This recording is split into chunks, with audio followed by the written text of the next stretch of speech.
Olá, pessoas. Eu sou o Alan Conte e sejam bem-vindos a mais um episódio do podcast Simple But Not Basic. Oi, gente. Eu sou Fernanda Maísa e o nosso propósito é conspirar encontros e impulsionar histórias. O SBNB, ele foi criado para impulsionar histórias de pessoas simples, mas não básicas, histórias que impulsionam, histórias que conectam, histórias que inspiram. E hoje a gente gostaria de agradecer nossa família, nossos amigos, nossos ouvintes e, em especial, nossos parceiros, né? Uma galera que sempre está aí ajudando a gente. Hoje o Ângelo aí de novo. Ângelo, obrigado. E o Rafa aí também, nossos câmeras mans. E, em especial, a Caribou Filmes, do Ricardo Rames, @ricardo.rames, que além de podcasts, filmes, vídeos, lives, fotos, drones, traga sua marca aí para crescer com o Ricardo. Curso, aula, curso. Isso aí, tem filma cozinha e tudo mais, né? Também. E etc. Obrigadão demais aí, Ricardo, tamo junto. Obrigado aí, João, por estar na mesa hoje também. Tamo junto. Muito bom. É muita gente para fazer tudo isso aqui acontecer, né? Então, pedir para vocês seguirem a gente, @sbnb.com.br. Também dar o like e ativar o sininho lá no YouTube, SBNB Podcast. E vocês conseguem encontrar a gente também em todos os áudio streams, tipo Spotify, Apple Podcast, Google Podcast, etc., para ouvir todas as histórias inspiradoras que vêm até aqui no nosso podcast. Então, siga a gente lá, compartilha, manda para os amigos para incentivar a gente a trazer muito mais empreendedores para essa mesa aqui, bater aquele papão super inspirador. E toda quinta-feira, ao meio-dia, um novo episódio, uma nova história inspiradora. Então, segue a gente lá e obrigado pelo like de vocês. E hoje a gente está aqui com duas pessoas que tem como empreendimento algo simples, mas nada básico, que traz muita alegria para a mesa de muitas pessoas, proporciona bate-papo, proporciona amizade, amigos, negócios, bons momentos em família.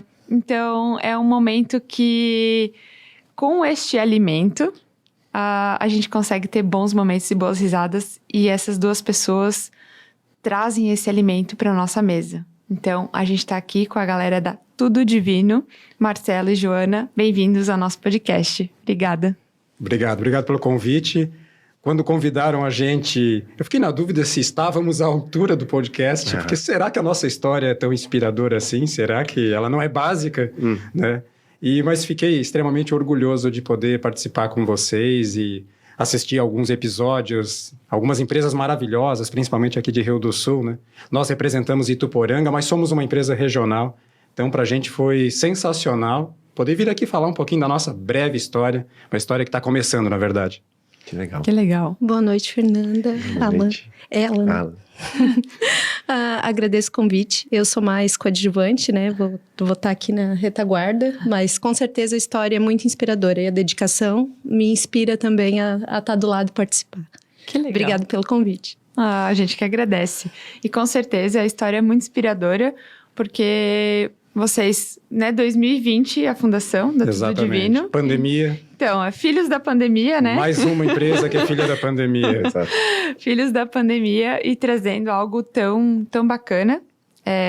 A gente realmente te perguntou, como é que vocês encontraram a gente, né? Exato. Foi através da rede social, pelo conteúdo que vocês entregam, que é muito legal, que faz as pessoas que gostam ou que não gostam, ou que um dia vão gostar de vinho, se interessar pelo conteúdo, pelos vinhos, como tu falou, vinhos brasileiros é uma bandeira muito forte para vocês. Exato. Então, com certeza, mais um empreendimento que nasceu na pandemia, é uma história nada básica, tenho certeza disso, né? É isso aí.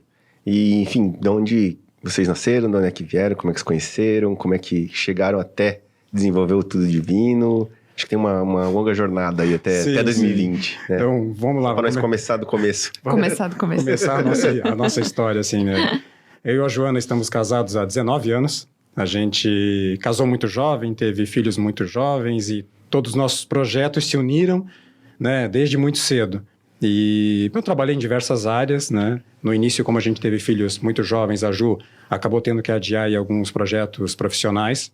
Trabalhei com comunicação, já aqui em Rio do Sul, inclusive, alguns meios de comunicação conhecidos na cidade. Depois, saí desse meio da comunicação fui trabalhar com vendas, fiquei 12 anos numa determinada área, uma área que trouxe para mim uma estabilidade financeira, algo que eu não tinha na época. A gente morou algum tempo em Rio do Sul, ela é natural de Ituporanga, eu sou natural de Agronômica, ela veio morar comigo em Rio do Sul na época, porque eu já morava aqui, né? E depois de umas turbulências financeiras, fomos para Ituporanga, ela queria ficar perto da família dela e nada mais justo. Então, fiquei 12 para 13 anos numa área específica, trabalhando com vendas e tudo mais, e veio a pandemia. Mas eu nunca gostei muito daquela área. Ela me trouxe estabilidade financeira, a casa que a gente mora hoje foi adquirida com os lucros desse negócio, conseguimos, né, viagens, experiências que trouxeram o vinho para a nossa vida, na verdade, mas nunca foi algo que me deixou satisfeito, né? E nos últimos anos, principalmente, eu percebi que eu era uma pessoa muito infeliz fazendo aquilo, sabe? Chegava domingo à noite, era o pior dia da semana. Pô, amanhã é segunda, eu vou ter que fazer aquilo. Eles chamam da síndrome do Fantástico. Exato. Com a música do Fantástico. Eu não dormia, geralmente eu tinha muita insônia domingo à noite, porque segunda eu ia ter que acordar cedo e fazer aquele trabalho de novo, sabe? Apesar de que me trouxe uma situação financeira um pouco mais estável, né? Venho de uma família simples e tudo mais, mas não era feliz, sabe? Veio a pandemia, 2020, né? Uma semana antes de acontecer o fechamento geral aqui no estado de Santa Catarina, a gente estava no evento da Vindima em São Joaquim, né? Com um casal de amigos, bebendo vinhos, degustando, fazendo amizades novas. Uma semana depois fecha tudo. Aquele negócio que eu já não gostava, como fechou tudo, parou também, né? Daí foi aquela deixa. Em casa, consumo de vinho aumentou um monte, o nosso consumo pessoal, até um pouco acima do que deveria ser, porque assim, trancados em casa, sem saber o que era o futuro, porque no começo ninguém tinha a informação correta do que ia acontecer, né? Daí já havia aquela historinha de futuramente eu vou trabalhar com vinho. Futuramente eu vou trabalhar com vinho. Poxa, alguns amigos começaram a sugerir. Pô, Marcelo, tu tá dando tantas dicas legais, vocês viajam tanto, vão a tantas vinícolas. Por que não, né? Trabalhar com vinho. E daí foi assim, ó. Na verdade foi no sopetão, não teve muita programação não, sabe? Fechou que em março, né? Março de 2020. E em final de maio para começo de junho ali a gente tava com a ideia, botamos em prática, começamos a fazer os primeiros pedidos. Mas no começo era para ser mais um hobby. Era para eu ainda me manter no negócio que eu tinha, porque a gente não via, assim, muita viabilidade de viver de vinho, né? A primeira compra era aquela coisa, se a gente não vender, a gente bebe. A gente bebe. Esse aqui, um mês, 2, o estoque é preço de custo, né? Se a empresa não vingar, a gente vai consumir o estoque. E no começo a gente falava exatamente isso, assim, ó, vamos só tentar pagar os nossos vinhos, baratear os vinhos que a gente bebe, porque a gente consome com bastante frequência, né? E reúne muitos amigos e tal. Mas a coisa começou a ganhar corpo muito rápido, na verdade. Então, assim, já logo após 6 meses, eu percebi que dava para arriscar, sabe? E para mim foi uma virada. Eu já tenho quase 40 anos de idade, assim, né? Tu largar um negócio estabelecido, que era praticamente garantido, algo que na nossa região é muito embrionário ainda, consumo de vinho. No Brasil, na verdade. O brasileiro consome uma quantidade ínfima de vinho. Pouco mais de 2 litros per capita por ano. Na Argentina consomem 24, 25, Portugal mais de 50. Então, né, é algo que está muito, muito... Só que eu acredito muito que vai aumentar. Daí ali eu decidi, agora vai ser a virada da minha vida. E ela fala que ela é coadjuvante. Ela não, eu vou dedurar ela, não queria vir. Né, porque ela tem vergonha de falar em público, câmeras, microfones. Só que ela foi a responsável pela Tudo Divino existir. Porque eu sempre fui o arrojado do casal, o empreendedor. Todo negócio eu estava à frente, em 24 horas eu fundava um negócio. Alguns deram certo, a maioria, alguns não. Ela sempre foi a mais realista, segura, mais cabeça centrada. Naquele momento, tinha invertido um pouco. Eu tinha medo de investir na Tudo Divino. Não, vamos devagar, tal. Né? Ela, não, eu confio. Tu precisa fazer algo que te deixe feliz. Tu precisa fazer, porque realmente eu não tinha noção do quanto eu estava infeliz. Sabe? Eu era uma pessoa triste e não percebia. Hoje chega domingo, eu durmo que é um bebê e segundo acordo empolgado. Vamos falar com o povo, vamos ver quem quer vinho, vamos atrás, vamos correr, sabe? Então, foi algo assim que não é só um negócio, sabe? Mudou a minha vida de verdade. Eu vejo a vida hoje com uma perspectiva muito diferente. Eu era uma pessoa para baixo, geralmente de mau humor. O vinho trouxe... A Fernanda, quando apresentou no começo, falou uma coisa que eu gosto muito. Vinho é alimento. O brasileiro tem que entender, parar de... O brasileiro tem um conceito sempre de beber muito, de muito álcool, de muito... Não é isso. Vinho é alimento. Eu bebo vinho praticamente todos os dias. Quando eu falo isso, tem gente que olha para mim, putz, que alcoólatra. Não, gente, eu bebo uma taça de vinho, 2. Determinadas ocasiões, um final de semana com os amigos, uma reunião, a gente bebe mais. Não vou chegar aqui e falar algo que não é verdade. Mas no dia a dia, eu bebo 1 a 2 taças. Recomendações médicas indicam que é saudável isso, né? Então, na Europa é a coisa mais comum do mundo você beber uma taça de vinho no almoço. Se no Brasil alguém te ver bebendo uma taça de vinho no almoço, você vai ser demitido por justa causa. Assim, tem muita coisa que precisa mudar, sabe? E você falou das amizades, que alguns dos nossos melhores amigos hoje eram clientes. Assim, ó, o vinho traz conversas, traz coisas para a vida, assim. Eu passei a ver a vida de uma perspectiva muito mais leve. Eu era um cara muito focado, muito centrado, tinha que fazer acontecer, as vendas sempre tinham que aumentar, o faturamento sempre tinha que ser maior. E hoje eu tenho uma vida completamente diferente. Claro, a gente não vive de vento, precisa faturar, né? Mas eu tenho plena consciência que eu poderia ganhar muito mais em outras áreas. Eu não quero deixar de jeito nenhum de fazer o que eu faço. Porque tem paixão envolvida, né? Tem paixão, a gente vê pelos teus stories e reels que, cara, quando tu explica, né? É um brilho no olhar, assim, Sim. tô explicando isso aqui. Então, o que a gente vê muito, ouve, né? Muito nessa mesa, é a paixão que o empreendedor tem pelo negócio. Então, realmente, dá certo quando há paixão. A paixão, claro que muito trabalho, né? Como tu falou, ninguém vive de vento, então tem que correr atrás das vendas e tudo mais, mas isso aí é muito legal. E acredito que o vinho, ele não é tão difundido realmente, né? A gente não aprende a tomar vinho como os europeus, mas ele traz essa coisa da conversa, né? Eu acho que as pessoas conseguem apreciar mais. Eu gosto, não gosto, vamos sentar aqui... conversar, pegar uma taça, quando a gente já vai pra... Senão é cervejada, loucurada, né? Então, eu sempre digo, o vinho eu acho que ele é o meio termo, sabe? O brasileiro é um povo de muita quantidade, de tudo. Muita comida, muita bebida, muita festa. O nosso povo é muito alegre de forma geral, assim, né? Então a cerveja, que é a bebida número 1 disparada, ela é uma bebida de muita quantidade. O teor alcoólico é muito baixo, ela é refrescante, você bebe muito, tudo mais. Aí existem destilados que ganharam muita força no Brasil nos últimos anos. Vodkas, gins, né? O vodka e gin principalmente, né? Com os drinks e tudo mais. E agora outras bebidas artesanais, licores que estão surgindo. Teor alcoólico muito elevado, facilmente você se perde numa festa, numa confraternização de estômago um pouco vazio, sem se preparar, que as pessoas fazem muito isso, com uma bebida de 40% de teor alcoólico. Uma garrafa de vinho tem entre 12, 14, 15 graus de álcool. Se você tomar moderadamente... Se você estiver se alimentando, petiscando, e o vinho já é uma coisa que automaticamente, por ele ser intenso, um pouco mais pesado no paladar, você bebe mais devagar, dificilmente você vai ficar muito doido rapidamente. Né? E por isso que o vinho gera, na minha opinião, tão boas conversas. Porque ele vai gerando um relaxamento, na verdade, muitas vezes ele quebra algumas barreiras sociais e emocionais, então você às vezes se abre para falar com pessoas. O vinho me gerou isso, eu era um cara um pouco fechado para novas amizades e tudo mais. E com o vinho eu passei, às vezes em vinícolas encontrava um casal, começava a bater papo, já estava se convidando para um churrasco, alguns viraram, realmente, né? Nós temos um casal de amigos, os Wine Friends, mandar um abraço para eles, o Eduardo e a Carol. Claro. Assim, eles é a história mais interessante, eles eram nossos clientes, né? O Eduardo é um cara de Florianópolis que estava namorando com a moça de Tuporanga, a Carol, e na pandemia ele veio morar com ela, né? Porque senão eles não iam se ver.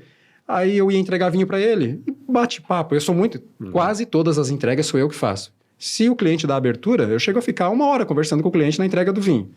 E ele, conversava e discutia e falava do vinho. Um dia eu fiz uma entrega, se eu fizer um churrasco sexta-feira, vocês vêm? Vamos. Era uma coisa que antes do vinho, provavelmente eu iria dizer que não, sabe? Certo. Hoje eles são os nossos wine friends, assim. Que legal. Eles estão morando em Florianópolis agora, né? Mas a gente se reúne, altas conversas. E assim, é bate-papo, né? A gente senta, conversa 5, 6 horas, vai bebendo vinho, degusta um, degusta outro. Gostou desse, não gostou daquele, brinca, pede... Eu fico brincando com a Carol, peço para ela chutar o valor do vinho, ela nunca acerta. Ela acha que todo vinho é barato e não é. Esse é muito bom, R$40. Não, Carol. Se ele ou ele é muito bom, ou ele é R$40. As duas não dá. Infelizmente. As duas coisas não combinam. Não, mas tem vinhos muito bons também, né? É que o vinho é agregador, na minha opinião, assim, sabe? Eu vejo que quando você se propõe a provar... Eu acho que, como o Brasil não tem essa cultura do vinho, eu acho que você já está também aberto para isso, para ter novas conversas, novas experiências, porque eu sempre... Você vai ver que em vários vídeos meus, várias postagens eu falo experiência dos vinhos. Porque eu acho que é possível, através de uma garrafa dessa, você ter uma experiência. Às vezes você está bebendo toda uma história de uma família, toda a história de um produtor. Vinho não é uma bebida fácil de fazer, ela demora, né? Grandes vinhos levam 5, 6 anos para ficar prontos. Por isso, às vezes, ele tem um valor agregado um pouco mais alto. Eu agora defendo muito, depois de ter feito o curso de sommelier profissional da ABS, que você bebe o terroir, você bebe a região, né? Existem vinhos que eles mostram claramente de onde eles vieram, né? E eu tento sempre levar isso, umas degustações que eu faço. Você está bebendo um vinho da região do Alentejo, Portugal. Por que ele é assim? Porque o clima é quente, porque essas uvas se adaptaram aqui, porque são séculos de história, né? Mesmo o Brasil, que é um país jovem com vinhos, tem a sua história, também tem. E eu tento sempre levar isso para as pessoas, assim, não é só beber. O vinho é muito cultural, na verdade, muito histórico, tem muita coisa envolvida, sabe? Tem. E daí é região de montanha, é umidade, é tipo de uva, é uma mistura, tem de tudo. Sim, uma colega minha esse dia perguntou, eu bebi um vinho de Portugal, da região do Alentejo, uma região que eu gosto bastante. Eu não entendo por que ele é assim, por que ele parece sempre que ele tem uma fruta um pouco mais doce, porque o Alentejo é uma região extremamente quente. Chegou a ser registrado mais de 45 graus, aí 2, 3 verões atrás. Toda vez que você tem um clima quente, você tem uma uva muito madura, com alto grau de açúcar. Alto grau de açúcar resulta em muito álcool. Então, mesmo que seja um vinho simples da região do Alentejo, ele vai ter teor alcoólico elevado, porque álcool vira açúcar, e ele sempre vai trazer essa lembrança de uma fruta mais doce, não de uma fruta fresca. Se é uma região fria, uma região alta, como você falou, com altitude, ele vai trazer fruta mais fresca, mais acidez.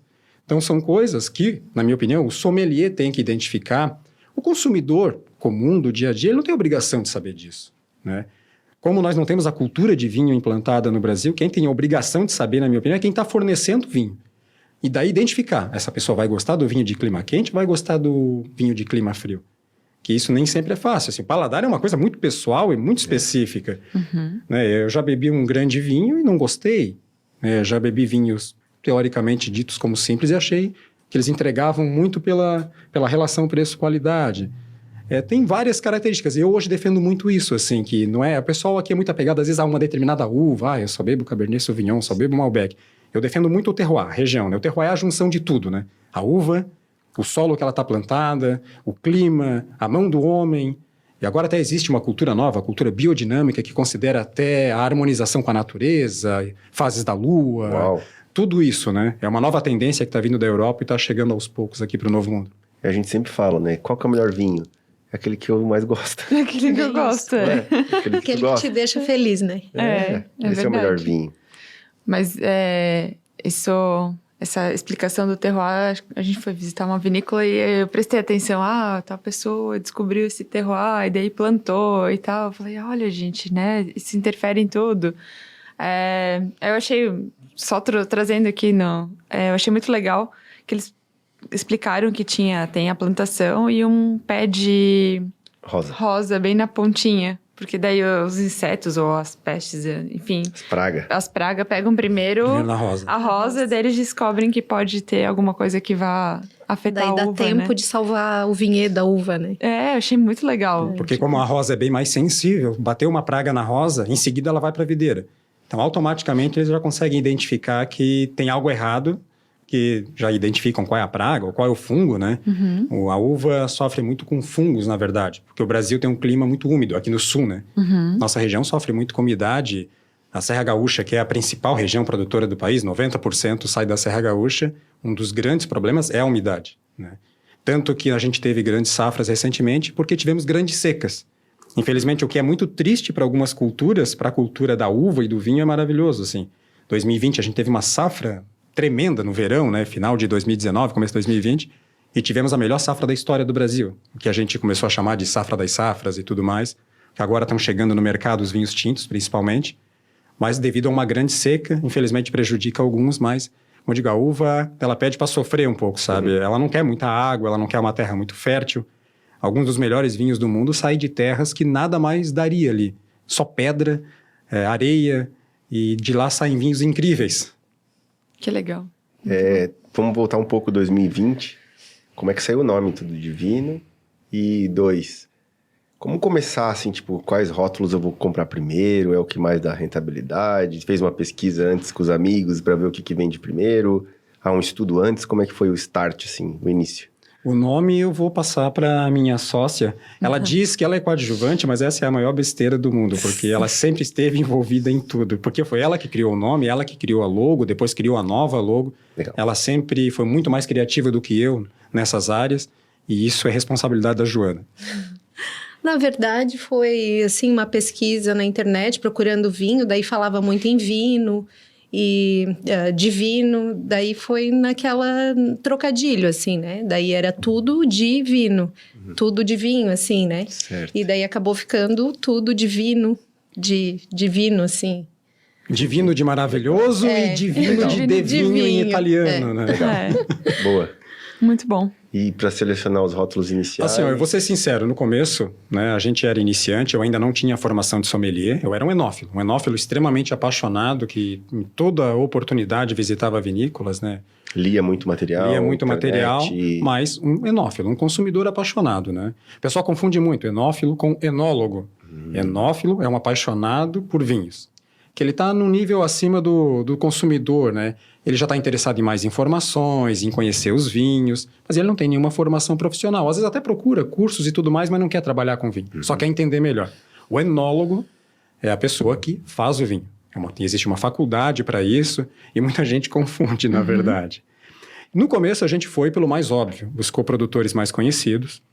Nosso primeiro pedido foi da Miolo, né? Que é um grande produtor nacional. Eu considero aí a Miolo e a Casa Valduga as grandes referências. Às vezes as pessoas menosprezam um pouco esses vinhos porque eles estão em supermercados, mas são vinícolas muito grandes. Eles têm várias linhas, né? Então algumas estão realmente em supermercados, mas isso não quer dizer que elas são inferiores. É que são vinícolas que chegaram num patamar maior, né? A gente chama elas de vinícolas mais comerciais, mas eles têm também as linhas mais boutique, digamos assim, de vinhos mais exclusivos, algumas que são até exclusivas de adegas, por exemplo. Então a gente foi no óbvio, marcas conhecidas, e isso deu certo, assim. A gente também sempre trabalhou com um preço muito vantajoso, a gente nunca procurou explorar, porque a gente vê, às vezes, em adegas, em restaurantes, os preços são um pouco exorbitantes. Isso também afasta as pessoas do vinho, querendo ou não. Porque o vinho não é uma bebida barata, a gente tem que ser sincero. É mais barato beber cerveja. Né? Eu vou chegar aqui, eu não vou mentir. Uma caixa de cerveja, você vai lá, é muito mais em conta, né? Você vai comprar um vinho simples aí com o valor de uma caixa de cerveja, assim. Um vinho mais complexo, você vai acabar gastando um pouquinho mais. Mas, como eu falo, é uma bebida muito mais elaborada. A partir dali, a gente teve que ir agregando. O próprio cliente pediu, né? Só o vinho da Miolo não era suficiente. Então, a gente começou a viajar muito. Muitas idas ao Rio Grande do Sul. Elas começaram a ser muito mais frequentes do que eram antes. E o porta-mala cheio de vinho. Porta-mala cheio de vinho. Esse vinho que está aqui na mesa foi um caso, assim, foi uma vinícola que indicaram pra gente. Uma vinícola indicou, sabe, uma coisa muito legal do Rio Grande do Sul, às vezes eles são muito parceiros, na verdade. A gente estava na Luiz Argenta, que é uma das principais que a gente trabalha. A gente tem um tempinho de sobra aqui, onde é que a gente pode ir que seja perto? Visitem a Vinícola Salvatore, visitem lá a família Salvador. Conhecemos o Daniel, o pai dele, assim, pessoas sensacionais, vinhos incríveis, preços acessíveis. Que legal. E foi muito nisso. Daí, assim, a gente trazia umas caixinhas no carro, sempre em quantidades pequenas, porque o negócio ainda estava começando. Aí eu acho assim que o ponto de virada foi 2021, na verdade, que eu resolvi me dedicar só a vinho. Falei, eu fechei o outro negócio que eu tinha, fui estudar, né? Já logo no começo do ano eu já estava inscrito no curso de sommelier profissional, trouxe uma visão muito diferente, né? Tanto que a partir dali eu comecei a trabalhar com vinhos importados também, porque daí eu tinha essa bandeira só do nacional, mas eu vi também que eu seria um sommelier limitado e eu seria um negociante de vinhos limitado se eu não oferecesse opções do velho mundo, de outros países. Então ainda a gente tem a maioria, acho que nacional, na nossa carta, ou metade, um pouco mais ou menos. Mas eu vi que eu não poderia também, e eu não queria ser limitado. Eu não queria deixar de apresentar um bom vinho português para um cliente, um bom vinho espanhol, um bom vinho argentino, mas, evidentemente, a nossa carta ainda tem uma grande parcela de nacionais. E hoje, na verdade, é um trabalho muito de investigação. Eu me considero meio que um wine hunter. Então, assim, sabe, quando eu viajo, eu fico à procura daquele vinho, independente do valor, que eu boto no paladar. Putz, é isso aqui que eu estou procurando. Isso aqui eu vou levar, né? Porque assim, a gente bebe muito vinho comum. Não é todo vinho que é sensacional, né? Na verdade, a maioria não é. A gente tem que ser sincero.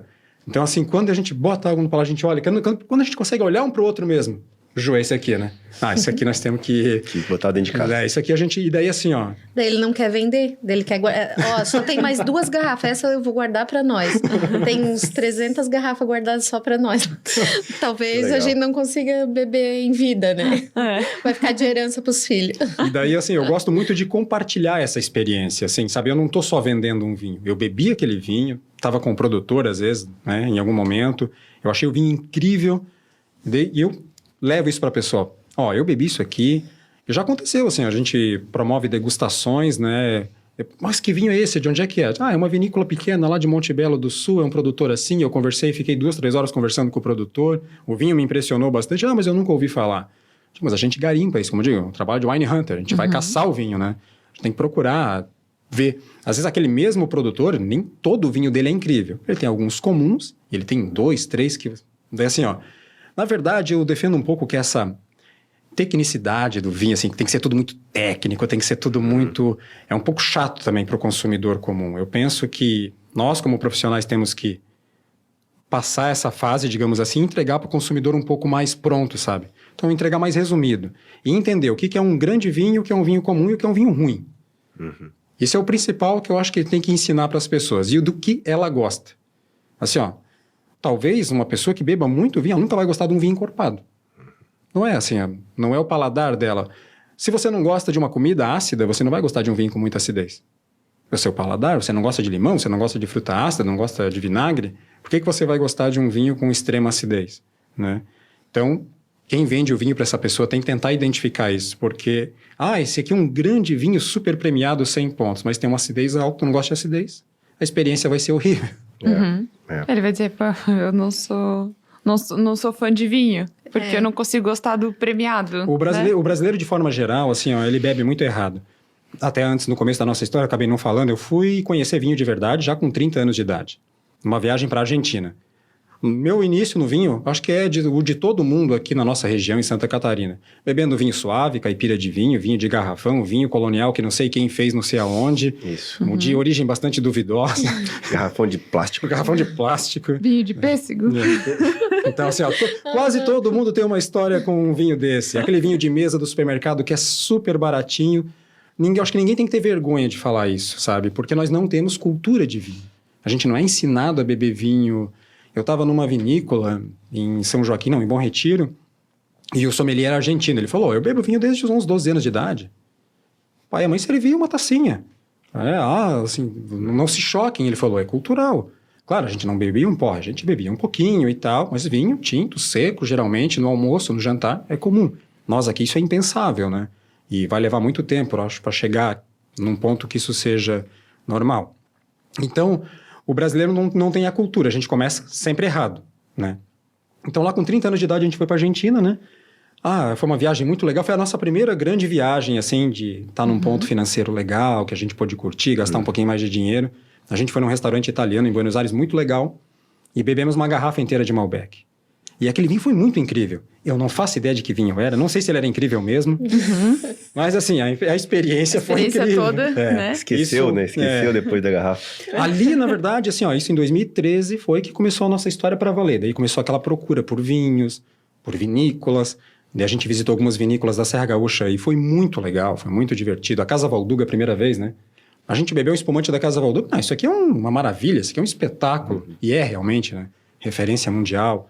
E dali a gente foi procurando cada vez mais. Por isso que eu digo, as pessoas não devem ter vergonha de dizer. O que eu mais ouço é, Marcelo, eu não entendo nada de vinho, eu não sei beber vinho. Não precisa saber, não é? Existe alguma técnica de paladar, alguma coisa? Na verdade, assim, ó, sempre é identificar. É muito difícil, se você não tiver nenhuma informação sobre o vinho, identificar se é o que você gosta ou não. Então, eu sempre recomendo, comecem por vinhos leves, mas sempre secos. Porque se você começar por vinho meio doce ou doce, você nunca vai. Porque assim, ó, o que acontece? A pessoa é convidada para um jantar na casa de amigos. Esse amigo serve um grande vinho. Pega aquele Malbecão argentino, 24 mesas de carvalho. Ele chega assim, ele não gira na taça. Ele é opulento, ele sabe? Parece uma geleia. O cara nunca bebeu um vinho desse tipo na vida. Tânico. Aquilo causa uma astringência, aquilo que é pesado no paladar. Não desce, o cara fica com vergonha de dizer. Sim. Acaba bebendo, empurrando. Pede uma colher de açúcar. O paladar dele não está preparado para aquilo, né? Eu sempre falo, você tem que começar por o ideal até é começar por vinho branco e rosé, na verdade. O brasileiro acha que vinho branco não é vinho. E ele é tão complexo e tão bom quanto tinto. Eu sou apaixonado por vinho branco. E daí a pessoa tem essa experiência horrível. Olha, eu não sei beber vinho, não quero mais beber vinho. Vou beber cerveja, é mais fácil. Certo. Desculpa. Não, tranquilo.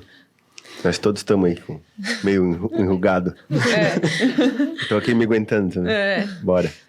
E essa é acho que a nova metodologia que a gente tentou trazer com a Tudo Divino para o Alto Vale. Assim, alguém que seja tão apaixonado ao ponto de não se preocupar só em vender, faturar. Eu não quero vender, sei lá, 1.000 garrafas por mês. Eu quero vender 500 experiências, né? A pessoa que comprou aquele vinho comigo, eu quero que ela tenha a experiência que eu acho que ela vai ter. Eu tenho alguns clientes hoje, Marcelo, me indica um vinho daquele que você sabe que eu gosto. Eu já estou, assim, nesse ponto com alguns clientes. Eu fico muito feliz. E ele sabe, o paladar de todo cliente que já comprou mais de uma garrafa, ele sabe exatamente o que a pessoa gosta. Claro, se a pessoa dá o feedback, né? Ó, eu gostei, eu não gostei. Ele lembra, eu não sei como, mas ele lembra. Eu já teve cliente que eu cancelei o pedido dele. Então, você não vai gostar desse vinho. Por quê? A pessoa pediu porque achou o nome da uva bonito e tal, aconteceu. Eu disse, você já bebeu esse vinho? Não. Depois eu fiquei curiosa para provar. Você sabe como é que esse vinho é? Não, como é que ele é, Marcelo? Ele é intenso, ele é tânico, ele é encorpado. Você só bebe vinho leve? Você gosta de vinho leve? Não, então cancela o pedido. E é isso que eu quero, sabe? Porque se você beber o vinho errado, pode parecer besteira, mas o vinho é muito diferente. Assim, esse é o lado que deixa o brasileiro um pouco cismado com o vinho. Ele é complexo. E tem... Desculpa te interromper. Vontade. A gente ouviu na vinícola também o caso de reserva, gran reserva, reservado. Então a gente sempre vê esses nomes assim em vários rótulos. Sim, sim, claro. Isso são classificações do vinho, né? O reservado é o vinho mais básico que existe. Isso causou uma grande confusão no Brasil, porque o Chile descobriu que o Brasil era uma máquina de fazer dinheiro com vinho. Um país que tem um consumo pequeno, mas tem mais de 200 milhões de habitantes. A produção interna era muito pequena. O Chile começou a exportar em containers e mais containers para o Brasil, né? E o que chegou no Brasil? Chegou um vinho reservado. Automaticamente, e foi uma estratégia de marketing proposital e mal intencionada, para confundir com o vinho reserva, que é de um nível superior. O reservado é o básico do básico. É horrível, é ruim, vai depender do produtor. Eu não posso afirmar também isso assim, mas é o vinho mais simples daquele produtor. Feito com as uvas que alcançaram a menor qualidade, feito em volumes, às vezes vinhos um pouco químicos, que a gente chama, com muito conservante, com algumas correções para que durem nas prateleiras de supermercados, que é o foco deles, é vender em supermercado. E é o que países que consomem mais vinhos não comercializam dentro do país, né? Argentina, Chile, eles têm um padrão de qualidade mais elevado, assim, que o Brasil, né? Principalmente com importado. Então, o que eles não comercializam lá, eles enviam para cá, que o brasileiro acaba, né, sendo um consumidor. Desinformado, às vezes. Consumidor desinformado. No Brasil existe muita desinformação. Existia, agora a gente está tentando trazer uma nova safra de sommeliers, de influencers de vinho, tentando trazer a informação, na verdade, né? Em grupo de sommelier, o reservado é motivo de 1000 memes por dia. Boa. Eu falo isso assim para as pessoas entenderem. Se você vê um reserva e vê um reservado, o preço estiver parecido, leva o reserva, por favor. O reserva já é uma linha que ela segue algumas classificações. Ele tem que ter um tempo mínimo de carvalho, se for um tinto. Ele tem que ter um tempo mínimo de amadurecimento. Automaticamente, as uvas já são de uma qualidade um pouco superior. Quando falamos de gran reserva, já começamos nos vinhos premium. Daí, o nível de exigência sobe muito mais. Eu não vou poder especificar, porque no Brasil, gran reserva é uma coisa, no Chile é outra, na Argentina é outra, na Europa é outra. E fora, na Europa, por exemplo, não usa gran reserva. Usa na Itália, já na Espanha não usa, na Espanha usa criança. E vai mudando, assim. Mas sabe? se não tem nenhuma classificação, não tem como saber. Não tem como saber. Vai ter vinhos de alguns produtores que você vai ter que falar com quem está comercializando o vinho para você. Porque, assim, geralmente usam essas classificações vinícolas mais comerciais para separar as linhas. Reservado, vinho de entrada de alto giro, baratinho. Reserva, um vinho que tem uma qualidade um pouco superior, mas ainda tem um valor acessível. Gran reserva começa a linha premium e daí vem os ícones, né? Vem os vinhos ultra premium, né? Que aí eles não vão seguir nenhuma linha, eles vão ter nomes próprios, geralmente produção pequena, e o valor agregado acaba sendo bastante elevado. E aí garrafas de, sei lá, 500, 1000, 2000, como é que tá? Hoje o vinho, assim, digamos que é feito comercialmente mais famoso do mundo é um francês, é o Romanée Conti. né? O Romanée Conti, feito na Borgonha, que é a região mais valorizada do mundo. Eu não tenho uma informação atualizada, porque o câmbio subiu, o câmbio desceu. A última informação que eu tinha, sei lá, o ano passado, é que estava na faixa de uns 90 mil reais a garrafa. Nossa! Você não consegue comprá-lo. Você, como a Ferrari, né? Você tem que ter um cadastro para ser aceito. Para comprar um Romanée Conti, você precisa ser aceito como cliente deles. Você assina um contrato, você não pode revender a garrafa. Um brasileiro tentou fazer isso. Você é descredenciado se fizer. Né? Depois você é banido da lista, nunca mais pode entrar nela. Só que é aquela coisa, né? A França está um patamar e tem procura, né? Então, assim, eu tenho uma amiga minha, a Melissa, ela fez o curso de sommelier comigo, ela mora em Criciúma. Ela tem uma teoria que para mim é a melhor do mundo, que nenhum vinho deveria custar mais de 150 reais a garrafa. Nenhum Romanée Conti. Ela falou para que todo mundo tivesse a oportunidade de provar um grande vinho, o ícone mundial. E faz todo sentido. Não existe nenhuma justificativa para que 750 ml de um líquido custe 90 mil reais, 5 mil reais. Aí, assim, o vinho ele não tem preço, na verdade. Porque, infelizmente, ele entrou na categoria de artigos de luxo. Né? O vinho hoje ele é como um carro esporte de luxo, ele é como uma roupa de grife francesa, italiana. Isso é péssimo, na verdade. Eu acho isso horrível, sabe? Porque eu que sou um sommelier extremamente apaixonado, talvez nunca prove um Romanée Conti na vida. Né? Eu queria provar. O que tem de tão especial? Será que é, né, tão único assim? Eu sou muito sincero em dizer isso, assim, porque eu sei que as pessoas se assustam, né? Às vezes a pessoa, ela tá pagando 50 reais numa garrafa de vinho, aqueles 50 reais para ela é muito, eu entendo isso, né? E ela não tá comprando nenhum ícone, evidentemente. Né? Hoje, qualquer vinho ícone de uma vinícola chilena custa 500, 600 reais, fácil. Fácil. Argentino, a mesma coisa, né? O Brasil, agora, com a valorização do nosso vinho, também está indo para um caminho meio parecido. Houve bastante aumento no valor dos vinhos. E daí, quando a gente fala, né? Outro dia eu publiquei sobre os vinhos dos Estados Unidos, né? Alps One, 5, 6, 7 mil reais a garrafa. Nossa. Eu digo, esse é algo irreal, né? Mas tem mercado para isso. Infelizmente, né? A elite, pessoas que têm poder aquisitivo alto, fizeram isso com vinho, transformaram ele num artigo de luxo. Mas eu prefiro a teoria da Melissa. 150 pila no máximo, e todo mundo bebe. E todo mundo bebe e fica feliz. Isso aí. Eu acho que o vinho talvez se tornou, né, tu vai me corrigir que tu conhece mais, mas o espumante, né, que o champanhe, ele já tinha isso, né, como artigo de luxo. A gente já era acostumado a ver que o champanhe custava mais caro, né, mas só pode ser chamado de champanhe da região de Champagne, né? Isso. Todo champanhe é um espumante, mas nem todo espumante é um champanhe. Porque só o espumante da região de Champagne, na França, pode ser chamado assim. Aí vai outra dica para as pessoas. O pessoal chega, eu quero um champanhe. Hoje, champanhe, infelizmente, se tornou uma coisa um pouco inacessível, assim, né? Um champanhe mais barato hoje no mercado nacional e não estamos falando de nenhum ícone. O que a gente chama de entrada, né? Primeiras linhas, é na faixa de 400 reais a garrafa. Por causa do câmbio, como ele vem da França, euro, tudo mais. Talvez agora que o câmbio deu uma recuada, não sei como é que vai ficar, talvez melhore um pouco. Mas grandes champanhes, 3, 4 mil reais a garrafa, fácil, né? Fácil.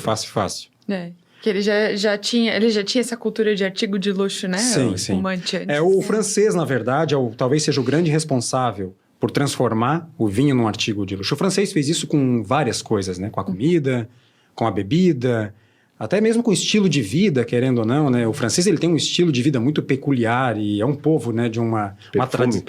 Perfume, roupas, tudo da França se tornou muito luxuoso. E o mundo vem copiando, né?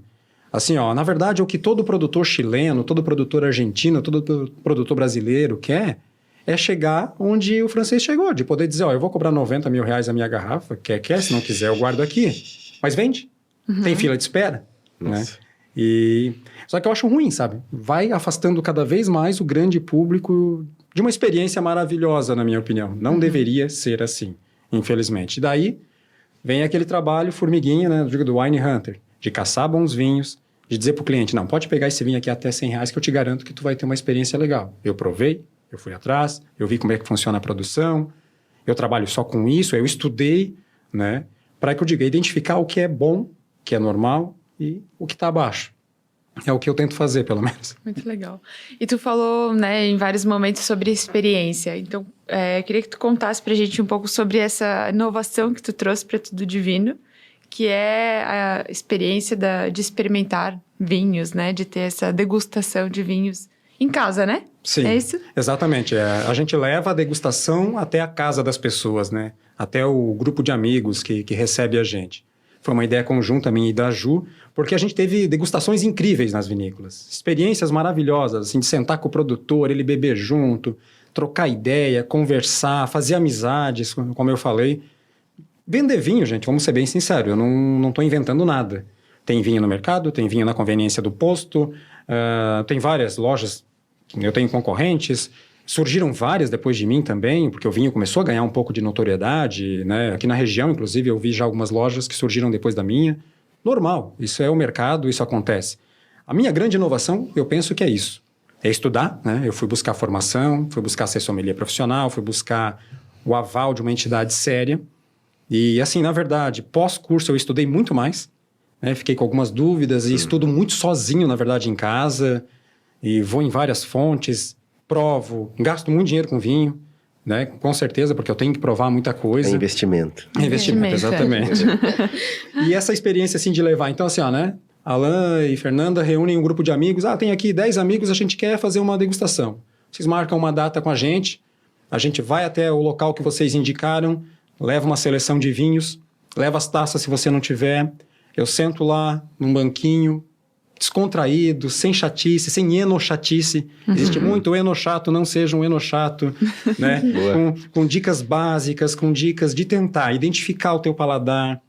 Eu sirvo um vinho e pergunto para ti, gostou? Seja sincero. Várias pessoas dizem para mim, eu não gostei desse vinho. Maravilha. Se eu sentar aqui e te servir 10 vinhos e tu gostar dos 10, tem algum problema. Ou tem algum problema. Ou você que depois do quinto, todos eles ficam ótimos. Acontece também. Então, assim, essa experiência eu acho que é a nossa grande inovação, sabe? Levar a vinícola, de certa forma, o produtor para casa da pessoa, ela pode beber, dirigir, assim, que não vai dirigir, né? Vai estar perto de casa, alguns vão estar em casa. E fica num ambiente íntimo, né? Com as pessoas que você gosta. Às vezes na vinícola você se reúne com estranhos, né? Nem sempre você fica à vontade. A gente faz isso de uma forma que... Já me falaram, você não deveria fazer assim, né? A gente faz pelo custo do vinho, né? Então, você compra uma carta de vinhos comigo ali, 7, 8 garrafas, é o preço que está na nossa lista de preços, o serviço de sommelier, as dicas, a mini aula, digamos assim, eu não gosto de chamar assim, porque eu acho que, né, eu não estou lá para doutrinar ninguém, eu estou para dar dicas e passar um pouco da minha experiência. Tudo isso a gente faz de forma gratuita, porque a gente quer difundir a cultura do vinho, né? Como eu digo, o nosso consumo 2 e pouco por pessoa, a gente consome menos vinho que no Paraguai, gente. Então, assim, tem muito para ser explorado, sabe? Eu acredito muito que nos próximos 10 anos vai haver uma grande evolução. Então, eu quero ser a pessoa responsável por ter feito isso no Alto Vale, né? Então, agora estão chamando para fazer eventos. Eu vou com o maior prazer. Nem sempre é muito lucrativo para a gente, mas por quê? Eu vou estar divulgando, eu vou estar apresentando da forma correta, servindo um vinho na temperatura correta. Eu digo, o brasileiro tem experiências muito ruins com vinho porque... várias circunstâncias não são respeitadas. São coisas simples que vão tornar a experiência muito melhor. E eu amo fazer a degustação, vou ser bem sincero, tá?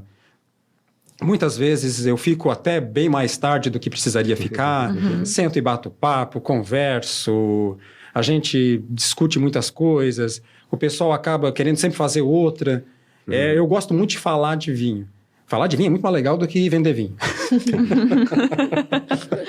E beber é melhor ainda. Beber é melhor ainda. Daí eu acabo, claro, sempre degustando. Só que é muito legal porque, assim, é diferente eu pegar uma garrafa, mostrar para você, compra esse vinho porque ele é assim, assim, dessa forma, assado, foi feito assim. É diferente eu abrir o vinho, servir o vinho, beber o vinho contigo. Tá percebendo isso? Não tá percebendo aquilo, né? Agradou teu paladar? Não agradou? O que te incomodou? Tem acidez demais? Tem taninos demais? É muito intenso? É muito leve? Assim, muda completamente a forma de eu te entender como cliente e de você entender a bebida. Porque o vinho é uma bebida que precisa de uma certa compreensão. Não precisa de um caminhão de enochatice, né? Isso é uma coisa que os produtores, sommeliers, que querem ver o bem do vinho, não só o seu próprio, a gente está tentando derrubar. Acabar com esse monte de barreira, esse monte de... A elite, né, algumas décadas atrás, criou uma série de barreiras no vinho para que o vinho fosse uma bebida elitizada. Ninguém mais quer isso. A gente quer aumentar o consumo, né? A nossa produção está aumentando, as exportações estão aumentando, tem mercado para muita coisa no Brasil. E quantidade de rótulos hoje que tu tem e gostaria de trabalhar? Mas, sei lá, hoje eu tenho, 200 e gostaria de chegar em 1000. Assim, ou não tem limite, ou isso vai se renovando, uns vão eliminando conforme o cliente, como é que funciona? Essa última opção, na verdade, eu não trabalho com carta fixa. Certo. Então, assim, alguns vinhos realmente, eu pego uma determinada quantidade, testo, vejo como é que é a aceitação, às vezes sei que o vinho é bom, mas nem sempre emplaca. Então, e eu gosto também de ter essa rotatividade. Eu percebo que hoje em dia as pessoas gostam muito de novidade. Se a gente fica muito tempo sem apresentar um novo vinho, um novo produtor, é um mundo moderno, eu acredito, um mundo muito rápido, né? As redes sociais impulsionam tudo e como nosso negócio ele funciona só através das redes sociais, na verdade. Então, toda hora a gente está em busca de... Então, a gente geralmente esgota alguma coisa, lança uma nova. Devo ter... Assim, eu não tenho o número exato, tá? E não me preocupo com isso, mas sim. Porque cada vinho é um rótulo, né? Então, né? Se eu tenho 3 safras desse vinho, são 3 rótulos diferentes. Perfeito. Pra gente, né? Então, eu tenho mais de 300 rótulos hoje, sem dúvida, com folga, né? Não tenho, assim... Eu, na verdade, queria ter... milhares, infinitos. Ela briga muito comigo, porque eu me empolgo mais em comprar vinho do que vender. Assim. Daí ela vem e me corta. E Primeiro vende que tu comprou, né? Daí depois tu compra mais. Porque para armazenar isso tem que ter todo um cuidado. Esse aí foi um ponto que eu agradeço muito a Ju, assim, como eu digo, a pandemia, né, foi um momento, assim, que eu estava um pouco inseguro e eu falei, ela me deu um apoio tremendo para fundar Tudo Divino, assim, porque eu tinha um pouco de medo. Eu digo, vinho no Alto Vale? Né, o vinho ser minha fonte de renda, minha única fonte de renda, né? A Ju trabalha como professora, né, no município de Ituporanga e tudo mais, me deu esse suporte, mas eu tinha, de verdade, assim, foi, acho que, talvez, um momento da minha vida profissional que eu mais fiquei com medo. Porque é incerto, tu nunca sabe o que vai vender, né? A minha estrutura é enxuta, é uma empresa pequena e tudo mais. Aí, ano passado, a gente viu que a empresa começou a crescer muito. A gente tinha uma sala da nossa casa, uma sala grande, que nunca foi usada como sala, já era um escritório antes e tudo mais. E daí, só que era uma bagunça, né? Caixa amontoada aqui, caixa amontoada ali, e não tinha, né, um espaço adequado. O cliente queria vir buscar vinho, a gente tinha vergonha. Certo. Era uma bagunça de caixa para tudo que é lado. Daí, nós vamos investir numa adega. Falei, não, Ju, é muito custo, ainda a gente é muito cedo, a gente não sabe, não. E assim, ela, na verdade, bateu o pé, disse, nós vamos fazer. Então, aquela sala, a gente reformou ela inteira, né? Fez todo um móvel sob medida, adequado, para o vinho ficar escuro, deitado. E pouca iluminação. Hoje tem uma capacidade de armazenar mais de 1.000 garrafas, né? Mais de 1.000 garrafas deitadas, como elas têm que ficar, com pouca luminosidade. E tá bem cheia. Controle de temperatura.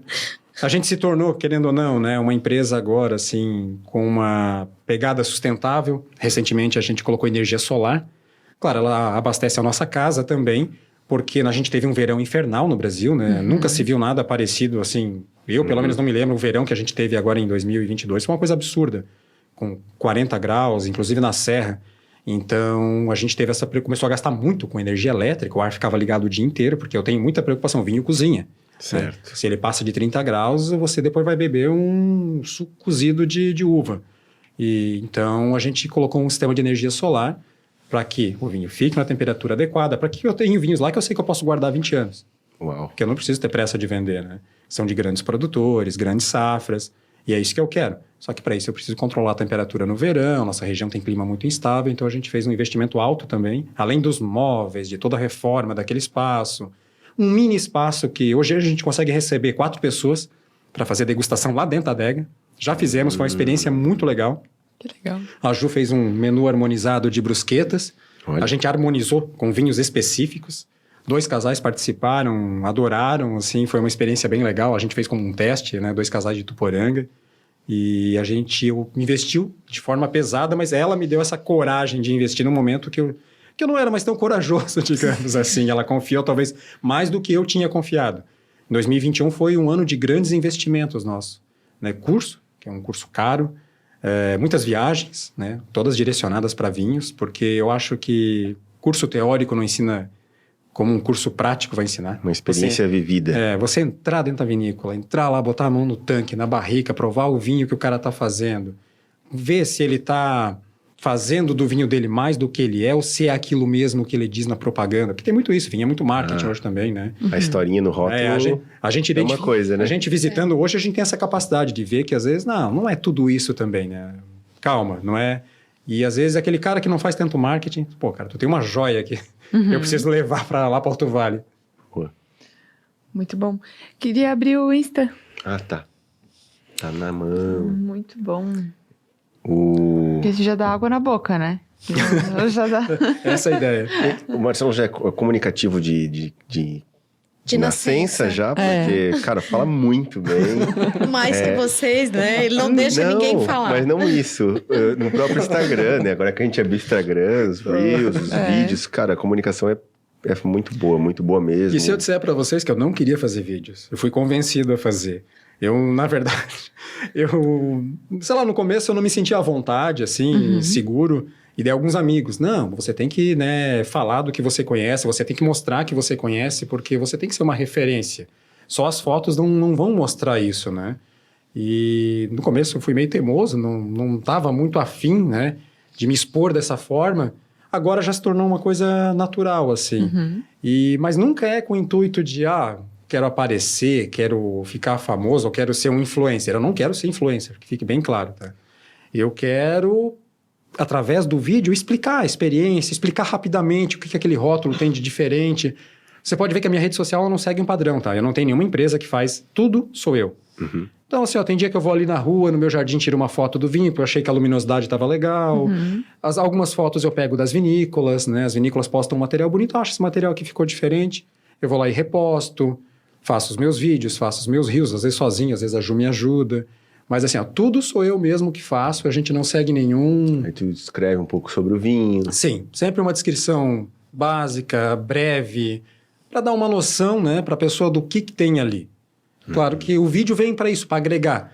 Eu sei que hoje em dia a pessoa tá ali passando o dedo no Instagram, nem sempre ela para ler todo o texto e tal. Então o vídeo geralmente vem para apresentar uma novidade. Aqui tu criou as marcas. Algumas marcas que a gente estava se destacando, até eu tenho que dar uma renovada agora porque vieram umas novas, né?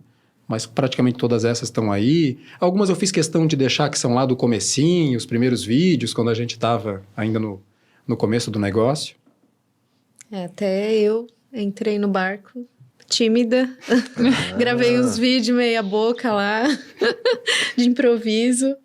Que legal, mas... Ela é minha especialista em espumantes, na verdade. Ela não falou na verdade, ela é uma grande apreciadora de espumantes. É a minha preferência. É a preferência pessoal dela. Eu, na verdade, sou muito fã de vinhos brancos, né? O pessoal fica chocado quando eu falo isso, porque o brasileiro é muito apegado a vinho tinto, né? Claro, curto muito vinho tinto também, mas sou um grande fã de vinhos brancos, né? Na verdade, eu gosto do vinho tinto bastante também, só que é mais difícil me agradar. Tem que ser um vinho um pouco mais elaborado, assim. Os basicão não me agrada muito. Daí, o espumante, desde o básico até o mais elaborado, já causa um efeito bem legal.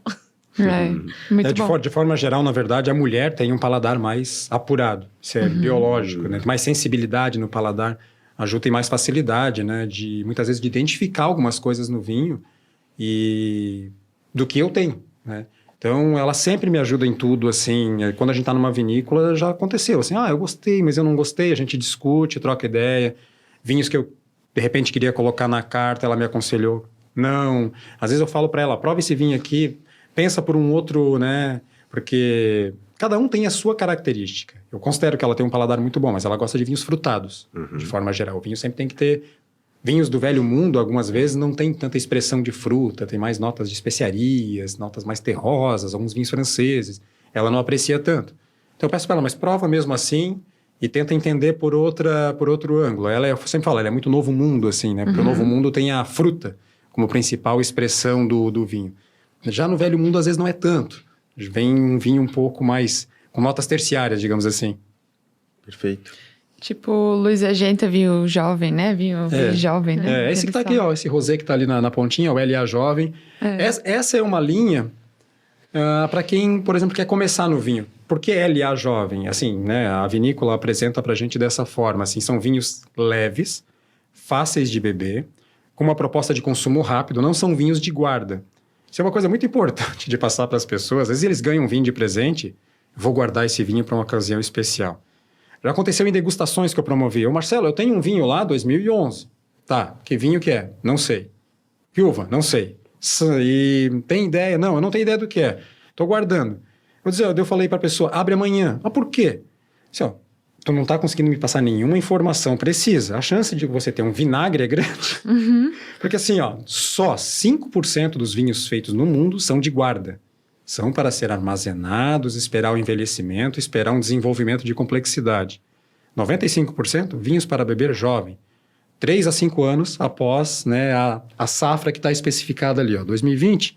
Esse aqui que é um rosé, 3 anos no máximo, é o ideal. A partir dali ele vai começar a perder acidez, ele vai começar a ficar com uma coloração mais intensa e isso não é bom. Tá? Vinhos brancos e rosés, de forma geral, não são tão propícios para envelhecimento, né? Alguns sim, mas daí você vai ter que ter a orientação de quando estiver comprando. E mesmo tintos também. Muitos tintos são feitos para ser bebidos jovens, que a gente chama. No máximo, até 5 anos após ele ter sido engarrafado. E vinhos para se guardar 10, 15 anos, não é qualquer um. Se você guardar um vinho jovem 10, 15 anos, só se você der muita sorte, ou você vai ter só um vinagre caro. Um vinagre caro, ótimo. Boa. Esse aqui eles usam para vaso de flor depois, né? Sim, exato. Pode ver que ele tem um rótulo bem simples, bem fácil de ser retirado depois, porque a ideia dessa linha é que a garrafa seja reutilizada. A rolha é de vidro, né, não é uma rolha de cortiça, né, como normalmente é, ou sintética. A ideia é só arrancar o rótulo, lavar, usa como vaso, como garrafa de água, coloca um licor, né, que você possa ter comprado aí de algum produtor artesanal. É uma proposta que alguns produtores trazem para trazer as pessoas para o vinho. As pessoas são muito visuais hoje. Certo. Na verdade, alguns vinhos vendem por causa da garrafa bonita.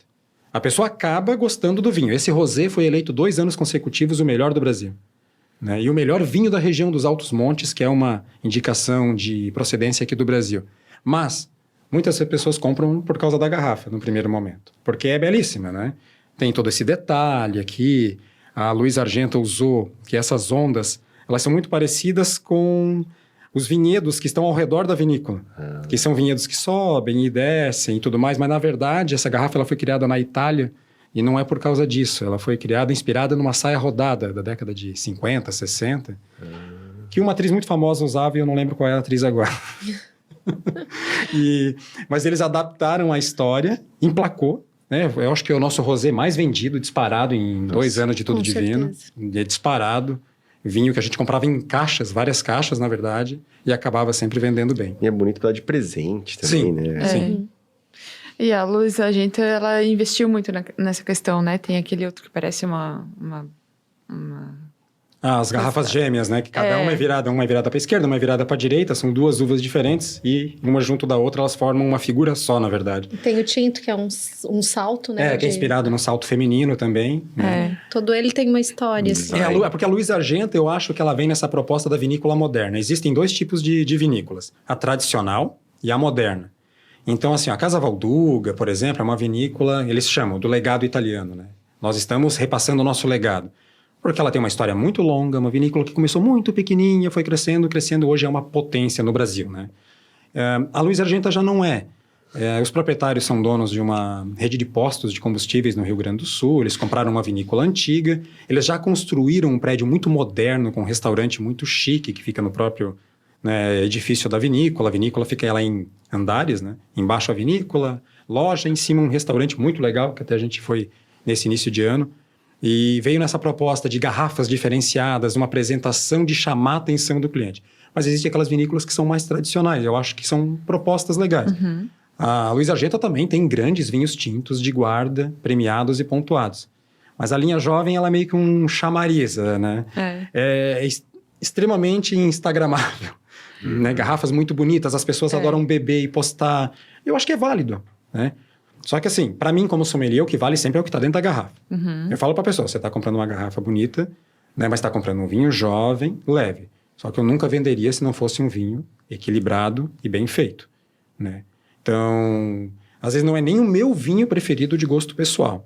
Mas eu provei, vi que ele não tinha nenhum defeito. Vem nessa proposta de ser um vinho até para um público muitas vezes mais iniciante e tal. Então está dentro do... Eu não bateria com o que eu penso da experiência dos vinhos, vender só pela garrafa. Né? Seria, para mim, contra o que eu defendo, na verdade, porque o que importa é o líquido, no fim das contas, né?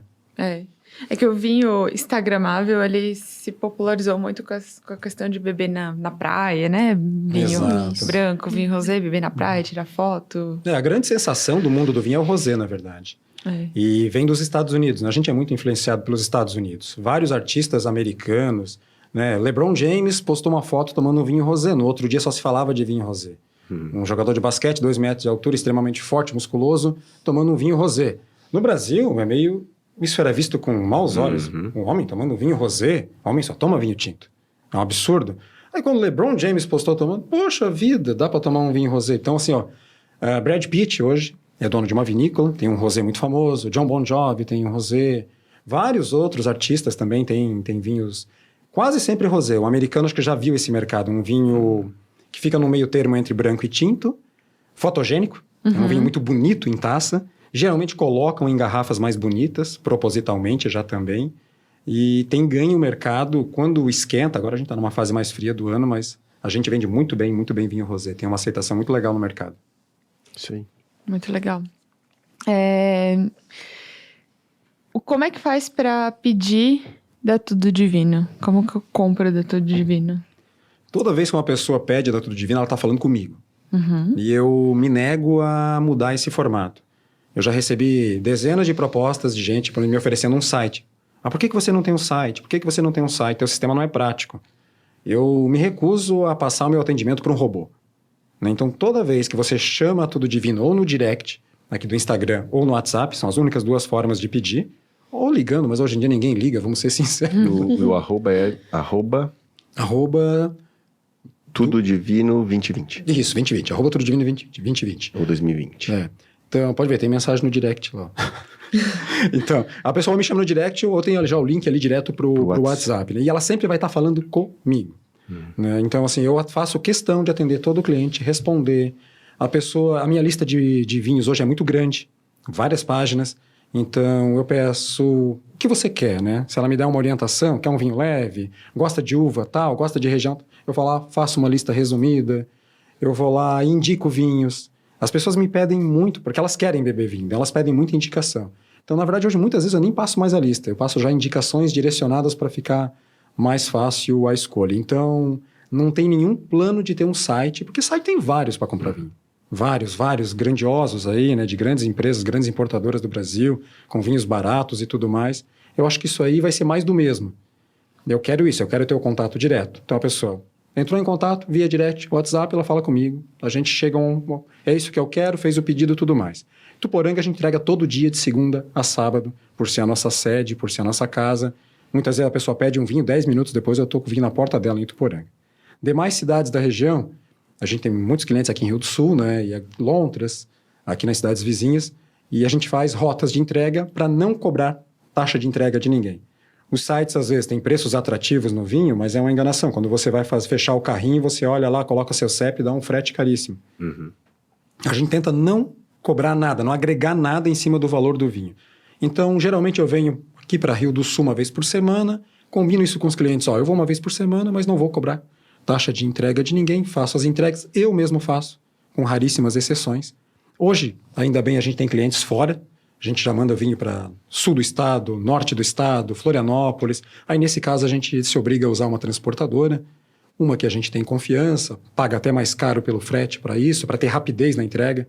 Hoje eu faço uma entrega no sul de Santa Catarina em 24 horas. Né? Pago mais caro, mas para que a pessoa tenha a agilidade, e sempre faço de tudo para não cobrar o frete. Só que, como o nosso formato ele é muito maleável, então a gente negocia. Você pede um vinho mais aqui, eu consigo te isentar o frete ali. E como eu digo, você nunca está falando com um robô, está sempre falando comigo, na verdade. E se quiser ir buscar? Também é permitido. Depois que a gente fez a nossa adega, antes a gente... Não, hoje não dá, eu estou meio ocupado. Agora a gente faz questão até que vá lá. A nossa adega é muito pequena, ela é na nossa casa, né? Ela é um cômodo da nossa casa, que foi ali fechado, mas ainda faz parte dela. E eu faço muita questão que a pessoa vá lá, porque eu posso mostrar os rótulos, eu posso apresentar de uma forma melhor. A pessoa vai ver o carinho que a gente tem, que eles estão armazenados adequadamente, eles não estão lá sob a luz o dia inteiro, como estão num supermercado muitas vezes, expostos. Eles estão num local escuro, com temperatura controlada, com uma pessoa que vai lá constantemente conferir se está tudo certo, medir temperatura e tudo mais. Eu tenho hoje muito orgulho do pouquinho que a gente construiu, eu pelo menos, eu entro naquele espaço e eu me sinto, assim, num lugar maravilhoso, rodeado... É os bebês, né? Rodeado por 1000 garrafas de vinho. Nem é verdade, eu me sinto muito bem, assim, sabe? Se o cliente pede uma garrafa, um rótulo que tu não tem, tu direciona um outro parecido, ou Às vezes ele espera para tu conseguir... Sim, muitas vezes eu pedi vinhos para atender clientes. Certo. Sim, o cliente indica muita coisa para mim também. A Luiz Argenta foi uma, que a gente falou tanto. Um cliente lá de 2020, eu não conhecia a vinícola ainda. Ele tinha acabado de voltar de uma viagem para o Rio Grande do Sul e ele comprava comigo constantemente. E ele, ô Marcelo, tu tem esse vinho aqui da Luiz Argenta? Eu falei, olha, não tenho. Ele falou, pega. Eu provei na vinícola e era um desses clientes que eu ficava batendo papo sobre vinho, trocando ideia, assim, ó, como se fossem grandes amigos. A gente, antes da Tudo Divino, nunca tinha sido... Ele morava em Pouso Redondo na época. E daí eu fiz a encomenda, gostamos dos vinhos, emplacou, né? E foi o cliente que me recomendou, na verdade. Existe muita troca. Acho que quando você não robotiza as coisas, como eu falei, eu não quero que a minha empresa seja grande, mega, eu não quero vender... Foi o que eu falei esses dias para uma pessoa que me ofereceu a plataforma de vendas, né? Eu falei para eles, gente, eu não quero isso.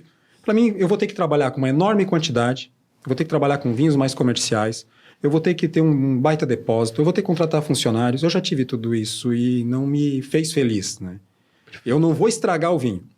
Para mim, o vinho para mim é uma experiência e eu acho que ela é uma experiência legal com isso. Quando você consegue direcionar, atender bem, mostrar para a pessoa o que vai ser mais adequado para a ocasião, porque ela quer ou porque ela gosta, né? E isso é uma coisa que a gente vai manter, né, Ju? Legal. Bem personalizado, né? Então, se eu quiser ligar lá, quero 3, 4 garrafas, esse aqui é meu gosto, vai chegar em casa, vai dar tudo certo, né? Então, muito legal. Essa experiência, acho que... E é, como tu falou, as pessoas, elas estão procurando por novidade. Então, a gente se vê muito assim, olhando, esse rótulo aqui a gente tomou, vamos ver, vamos testar, gostamos, esse aqui não deu certo. E sempre procurando novidade. Eu acho que, claro, a gente acaba tendo os preferidos, que sempre volta, mas meu paladar é de né, sempre experimentar o novo. Sempre experimentar o novo. Eu sou né? da mesma... Assim, raramente eu repito vinho, assim. Concordo contigo. Eu sempre tenho aquele que eu sei que se eu beber eu vou gostar.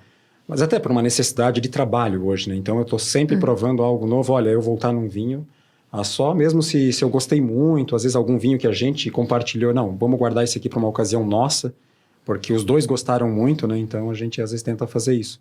Eu vejo as pessoas, às vezes, é muito engraçado, eu vou no supermercado, eu fico observando, né? Eu só vendo vinho, então eu preciso ir no supermercado, comprar comida e comprar outras coisas. Sempre passo na frente da adega, né? Eu vejo lá as pessoas encarando garrafa, é nítido, assim, como as pessoas ficam perdidas, nervosas até, com medo de comprar um vinho ruim, porque eles não têm ideia, muitas vezes. Então eu vejo, assim, sabe, eu facilito muito a vida delas nesse sentido, assim. Porque ela fala comigo ali em 2, 3 frases no WhatsApp, eu passo uma lista assim já direcionada. Ontem aconteceu isso ainda, um cliente, olha, eu estou começando nos vinhos, o que você me indica? Vinhos leves. Principal uva, o Pinot Noir, que é extremamente, vamos começar por algo legal, a uva mais elegante do mundo, mas que é leve, ou um Merlot, assim, né, com pouca passagem por carvalho, uma uva Gamay, que é bem leve, bem parecida com a Pinot. Que legal, então. Me passa uma seleção. Fiz uma seleção para ele bem resumidinha, já dentro da faixa de preço. Pergunto muito isso para as pessoas e as pessoas às vezes se ofendem. Eu pergunto, qual é a faixa de preço? Muitos a interpretam, acho de uma forma errada, eles acham, ele quer saber quanto eu posso gastar porque ele quer me explorar. Não, na verdade eu não quero oferecer para ti algo acima do que tu pode ou ainda paga por um vinho. Porque assim, o vinho tem isso, né? Muitas pessoas se propõem a pagar tanto por uma garrafa. Beleza, eu vou tentar encaixar a melhor opção até aquele valor limite que você me deu. Porque, evidentemente, como eu digo, vinhos mais exclusivos, mais elaborados, Gran Reserva, Premium, vai custar mais caro, gente. É lei da oferta e da procura, não tem como. Vinhos mais comerciais vão custar mais barato.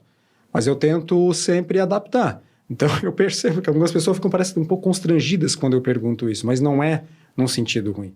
É muito chato eu oferecer para uma pessoa, às vezes, um vinho de R$100, ela quer um de 50 no máximo. É o máximo que ela se propõe a pagar ou que ela pode pagar naquele dia. E não tem problema nenhum. Eu acho que ninguém precisa ter vergonha disso. As pessoas às vezes têm vergonha de dizer que... Gente, assim, tem essa coisa de vinho bom, é o vinho que você gosta, mas existem um leque muito grande de opções, muito grande, assim, Só que eu sempre peço, assim, né? Deem preferência para o comerciante local, deem preferência, de certa forma, para quem se especializou nisso. E eu, enquanto não estou entregando, enquanto não estou atendendo, estou estudando. Pode perguntar para a Ju... lendo e buscando informação e procurando e falando com o produtor e falando com o importador e falando que... claro, eu faço porque eu gosto, porque hoje realmente eu gosto do que eu faço. Mas assim, é tentando adquirir informação, processar a informação e passar para os clientes, passar para todo mundo de uma forma simples e proporcionar boas experiências. Quando a pessoa manda um feedback, Marcelo, bebi o vinho, harmonizou, foi excelente, né? Me pedem muita dica de harmonização. Vou fazer jantar tal, que vinho que combina. Essa é uma tarefa bem complicada, às vezes. Dizer, ó, tem que ser, né, esse vinho e tal. Às vezes eu vejo, o que eu indico não é o que a pessoa achava que tinha que ser, o que ela queria. Mas eu falo, a harmonização é isso, ela segue, né, um estudo e tudo mais. E quando depois ela dá o retorno, ó, foi muito legal, foi uma experiência. Para mim é muito gratificante, na verdade. É que te impulsiona. Sim. Na verdade, como eu falei, o medo que eu tinha de 2020 para 2021 passou, assim. Hoje eu me vejo fazendo isso por muito, muito tempo. Penso em cada vez agregar mais vinhos, penso em, na verdade, aumentar essa frequência dos eventos, né, das degustações, assim.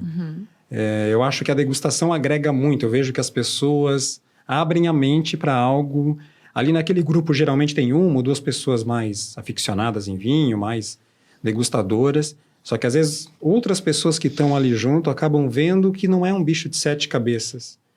Que não é aquela coisa proibida só da ocasião especial, ou só do inverno, ou só... Assim, o brasileiro impõe tanta limitação às coisas que, às vezes, é meio inexplicável. Assim. Outra verdade absoluta. Verdade. Muito bom. Então, temos aqui, né, o apaixonado, temos a impulsionadora, né, que Apaixonada pelo apaixonado. Apaixonado pelo apaixonado. Aí, ó, declarações.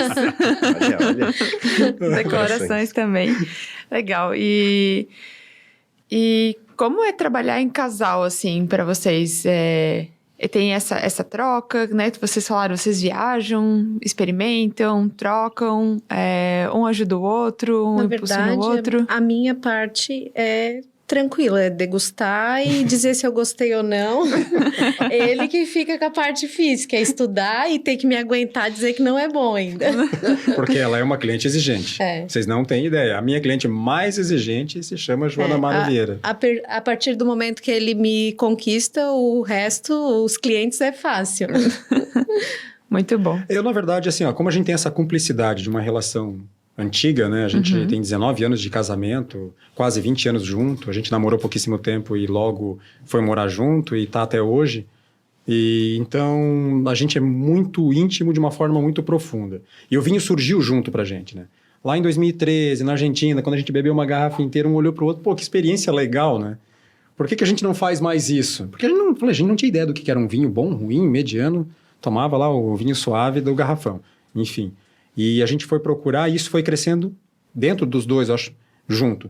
No ponto que quando eu não tinha confiança de largar aquilo que me fazia extremamente infeliz, que me deixava deprimido, eu não estava seguro mesmo, ela disse, não, faz, eu confio, vai dar certo, assim. E para mim foi uma virada de chave, sabe? Minha vida mudou de verdade. Em 2 anos, se você me falasse ali em 2019... Marcelo, 2022, tu vai estar trabalhando com vinho, vai estar no podcast falando. Você vai ser sommelier profissional? Você tá louco. Você não tem ideia de ficar falando.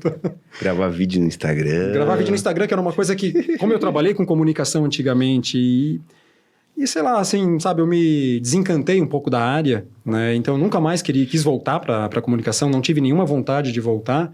E, na verdade, a minha barreira com o vídeo era um pouco isso, assim. Eu saí da comunicação, saí de verdade, nunca quis voltar, e daí eu me sentia fazendo aquilo de novo, sabe? Só que daí depois eu vi que não era aquilo, é outra coisa. Né? A câmera, o celular ali na frente é um detalhe, na verdade, mas eu tô falando do que eu gosto, e às vezes eu tô dando uma dica tão legal, né? Outro dia eu postei um vídeo sobre como segurar uma taça de vinho, e teve um retorno tão... Aquele dia eu me senti, assim, fazendo um trabalho de utilidade pública, porque as pessoas, assim, era algo muito básico, né? Que tiravam daqueles mitos do vinho e tudo mais. E eu me senti feliz com o retorno, assim. Eu vou ter que assistir isso. Mas voltando para esse assunto, voltando para esse assunto do casal, eu acho assim, eu vejo no futuro, na verdade, nós dois trabalhando juntos de verdade, porque a Jo ainda tem, como eu digo, a profissão dela de professora. Ela é de uma longa linhagem de professores lá em Tuporanga, né? Eu gostaria muito que a gente, na verdade, fosse 100%, né? Porque ela fala sempre isso, que ela é coadjuvante, que isso, que aquilo, mas tudo divino só existe por causa dela. Só existe por causa dela. Eu acho que essa é a grande mensagem, assim. Às vezes, no casal, né, um não tá tão legal. Às vezes, né, como eu digo, durante alguns anos a gente precisou, nós temos 2 filhos e tal, de uma situação financeira mais estável, mas quando a gente viu, não, agora a gente tá com uma vida mais segura, assim, ó, eu vi que eu não ia aguentar muito tempo fazendo o que eu fazia, sabe? Eu acho que sei lá, agora saindo um pouco da história do vinho, né? As pessoas têm medo da mudança muitas vezes. E hoje em dia a gente está num mundo muito capitalista. Cada vez faturar mais, cada vez ganhar mais, cada vez vender mais. Tudo é mais, tudo é mais. Eu tenho um carro de 100 mil, agora eu tenho que trabalhar para ter um de 150. Eu tenho que trabalhar para ter um de 200. Nunca tem fim. Porque o artigo de luxo é assim, aquilo que eu falei do vinho. Cada vez tem um mais caro. Esse não é o tipo de vida que eu quero mais para mim. Eu vivi isso há alguns anos. Eu quero viver uma vida boa, que eu bote a cabeça no travesseiro, consiga dormir, que eu levante empolgado para trabalhar. Infelizmente, isso não me traz um retorno financeiro tão grande assim. Mas eu verdadeiramente sou feliz hoje. Legal. Porque eu amo o produto que eu trabalho, eu amo beber um vinho, às vezes simples, às vezes premium. Assim, eu bebo de tudo, evidentemente. As pessoas acham, nossa, o Marcelo é sommelier, tem uma loja de vinho, ele só bebe vinhaço. Gente, eu bebo muito vinho simples, dia a dia, né? Então, assim, a gente não pode consumir o estoque de premium todo. Então, assim, por isso que as pessoas, elas acham que quando elas vêm conversar comigo, elas só têm que falar de grandes vinhos. Gente, na verdade, o grande vinho tem que ser bom. O mérito é quando a gente acha o vinho barato bom. É. O caro tem que ser bom. Se ele não for bom, tem algo errado, né? Então, Boa. eu acho que dessa forma é que as pessoas têm que ver, assim. Eu sempre falo para a Jo, agradeço ela quase todo dia sobre a Tudo Divino, assim. Ela não aconteceria se não fosse a minha esposa, porque no momento que eu estava meio perdido, eu tive aquele apoio, aquela impulsão que eu tinha perdido e com quase 40 anos, assim, sabe, dar essa virada de chave para mim foi algo que me deu força para mais 40 anos, assim. Uou. Que legal, muito bom. Essa é a paixão de empreender, né? E acho que fica muito claro que a gente sempre precisa de alguém apoiando, né? Então, Sim. A pessoa que apoia, ela é parte primordial para que realmente faça acontecer. Porque quando a gente empreende, a gente corre risco, né? Sim, claro. Eu tive que largar a estabilidade, tive que...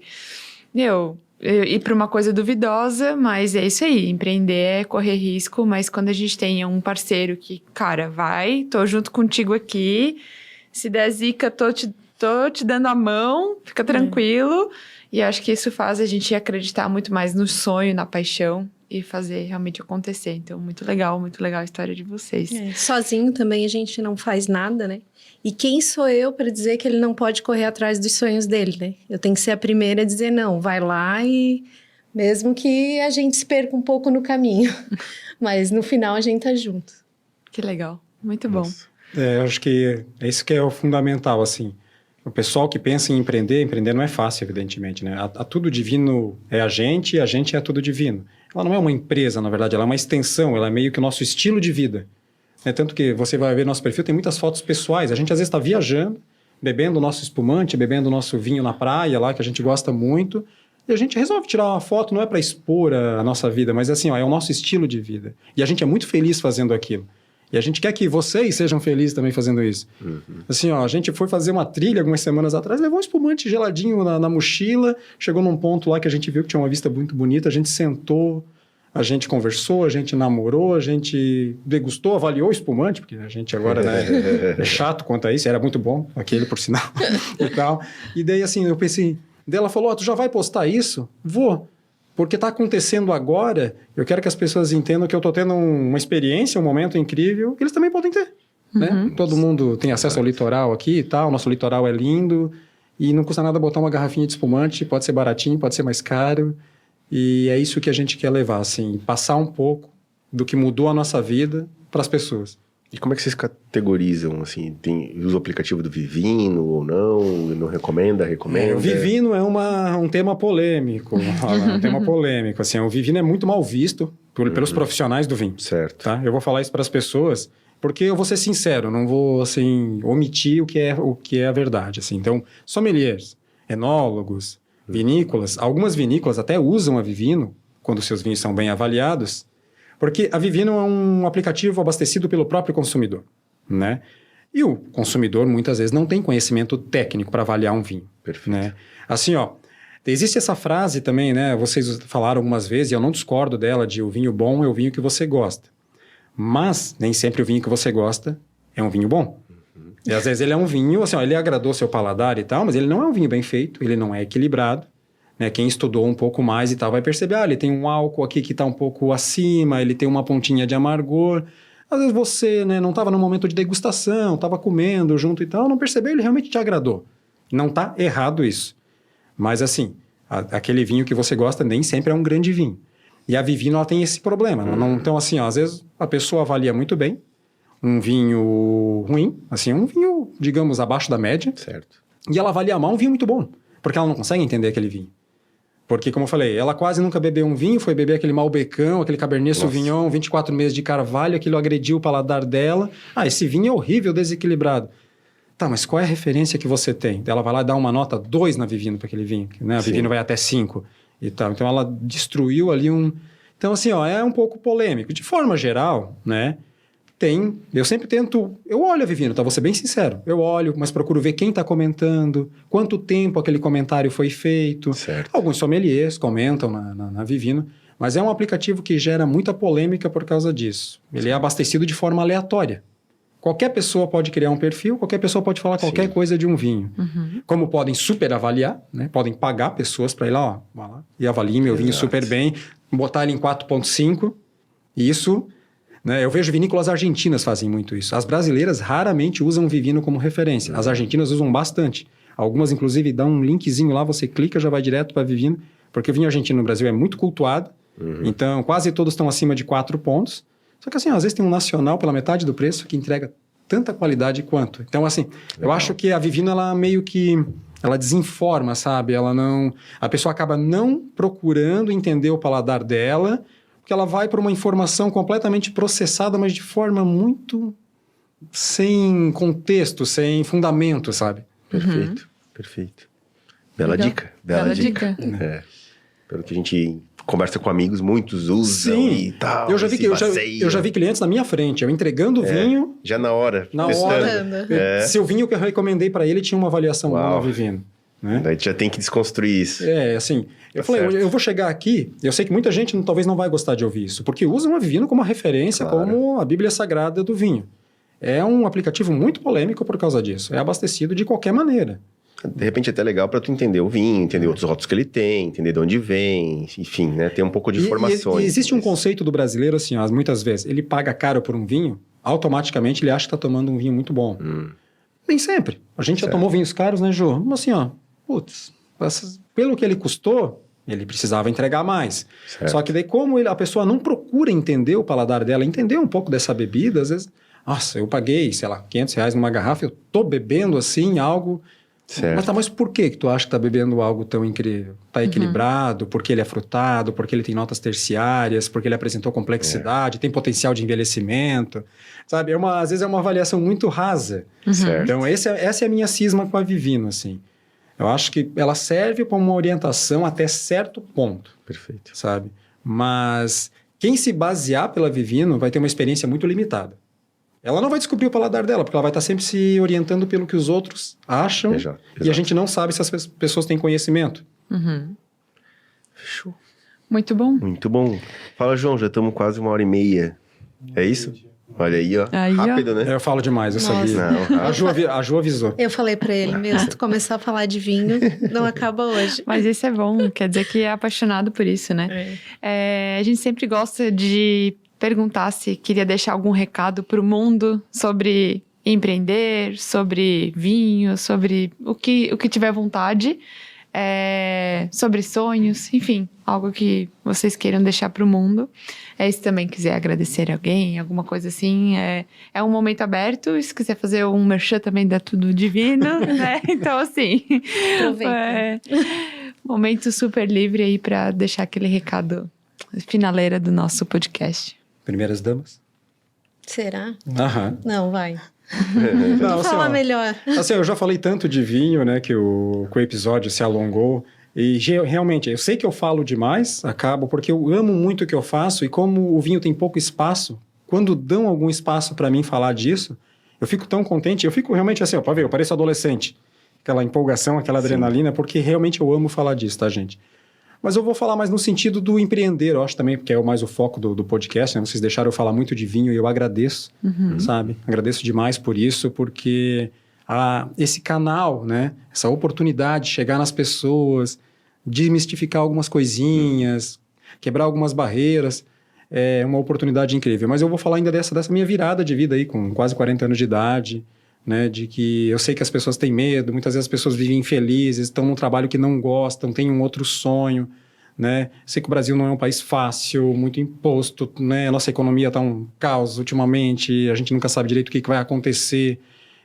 Mas assim, ó, se apoiem em pessoas de confiança, se apoiem em pessoas que vocês amam, né? E empreendam, busquem o sonho.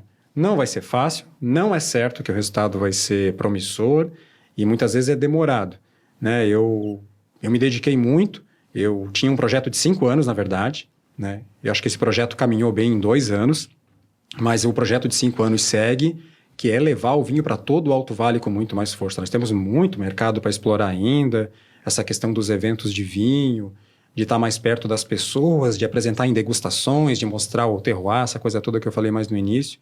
Então, empreendam, tenham coragem, mas sozinho é difícil. Se não fosse um apoio sólido que eu tive, uma pessoa que olhou nos meus olhos e disse, vai que vai dar certo e eu vou te ajudar. Vou te pegar pela mão porque vejo que tu é infeliz e tu precisa mudar. E assim, ó, a virada é incrível, sabe? Porque você fica tão preso numa rotina, né? Você fica tão preso a resultados, a números, porque, como eu digo, o mundo hoje cobra muito resultado, cobra muito um padrão, né? E eu, na verdade, não quero isso para mim. Agradeço a minha esposa, agradeço meus filhos, né? Que compreendem a bagunça de vinho pela casa o tempo todo. A minha menina mais nova, a Isabelle, o Marcelo, filho mais velho, não é tão envolvido, mas ela já visitou vinícolas com a gente, foi para o Rio Grande do Sul, tudo mais, parceira. E os clientes, principalmente, que confiaram, sabe? Lá em 2020, quando eu era só o Marcelo do vinho, lá de Tuporanga, alguns clientes aqui de Rio do Sul confiaram, fizeram pedidos, estão até hoje comigo, compram com frequência, confiam nas minhas dicas, são sinceros, criticam quando acham que tem algo errado. Eu quero agradecer essas pessoas, assim, porque só eu gostar de vinho não ia resolver nada. Muito bom. Legal. Então eu vou falar para as pessoas se permitirem, né? Se permitirem errar, acertar e se permitirem novas experiências. A gente percebe no ramo, assim, que tem muita gente que é sempre mais do mesmo e vai pela opinião alheia, assim, né? Então eu falo assim, sempre para minha filha. É tu que tá pensando isso ou tu tá indo pelo que tu viu numa rede social, né?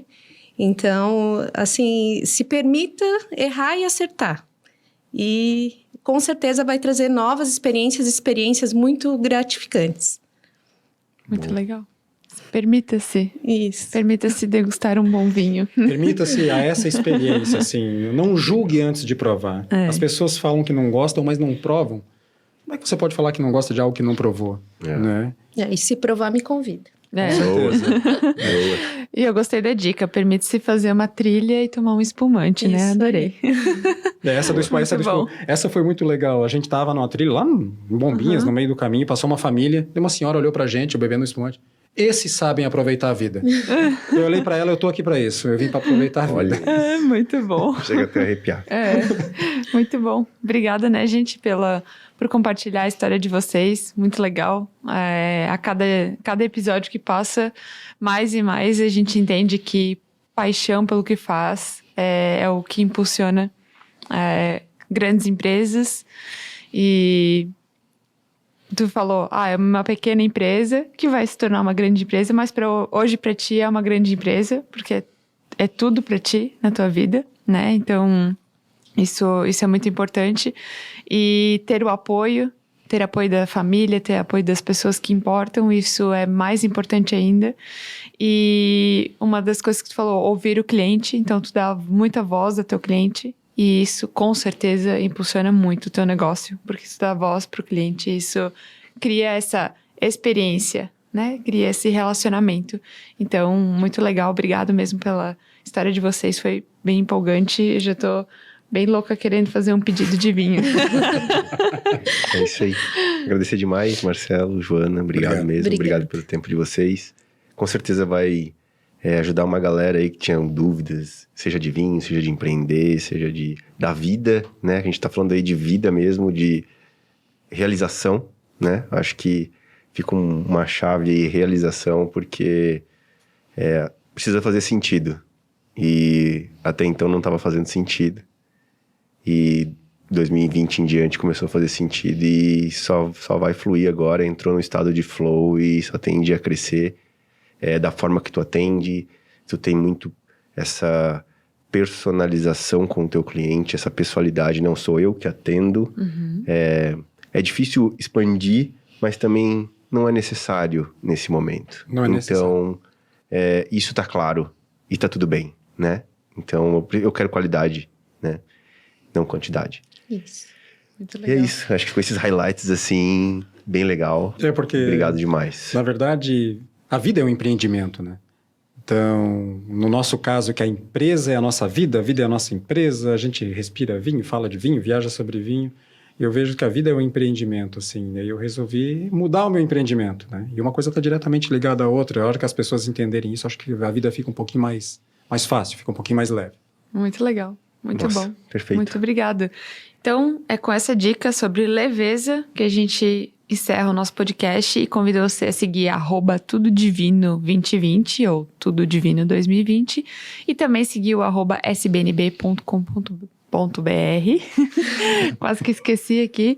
SBNB Podcast no YouTube e nas plataformas de streaming para conferir histórias como essa de hoje e de outros empreendedores que vieram aqui contar a sua história e tudo que inspira ela e a paixão. Então, bora deixar a vida mais leve, tomar uma garrafinha de vinho e ouvir esse episódio. Até mais! Valeu. Obrigado. Tchau, Obrigado, gente. Obrigada.